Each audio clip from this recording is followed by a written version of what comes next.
भंडारा आणि तुमसर परिसरात घडलेल्या मालिकाबद्ध दुकानफोडी प्रकरणाचा पोलिसांनी अवघ्या 24 तासात छडा लावलाय आणि 7 जणांच्या टोळीला जेरबंद केलंय।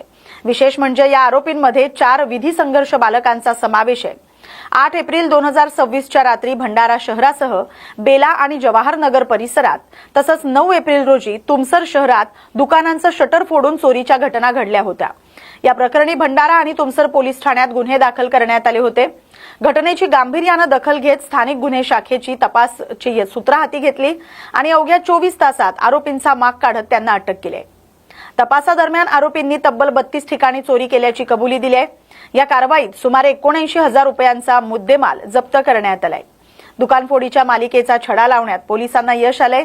7 आरोपींना अटक करण्यात आलेली आहे। पुढील तपास सुरू आहे। घटना झाल्या त्यामध्ये आरोपी मिळाले, काय नेमके घटनाक्रम होता? भंडारामध्ये 8 तारीख आणि 9 तारीखला असा Jawahar Nagar police station, Bhandara police station, Tumsar police station अंतर्गत काही ठिकाणी चोरांचा एक गँग आला होता।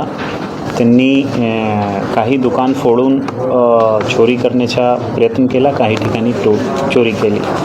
यावर भंडारा पोलीसची local crime branch, Jawaharnagar police station, Bhandara police station आणि तुमसर पोलीस स्टेशनची मिळून 5 अधिकारी आणि 40 कर्मचाऱ्यांची टीम, 5 ते 6 टीम याच्यामध्ये सामील होती आणि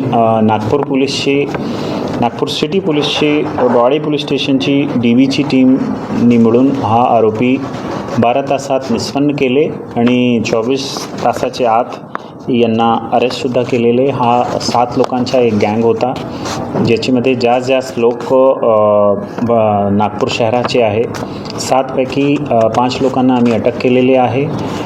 5 पैकी 4 लोक जे आहे ते विधी संघर्ष बालक आहे, यांना जुवेनाइल जस्टिस ॲक्टनुसार यांच्यावर कारवाई करतो आणि सुमारे 79,000चा जे मुद्देमाल आहे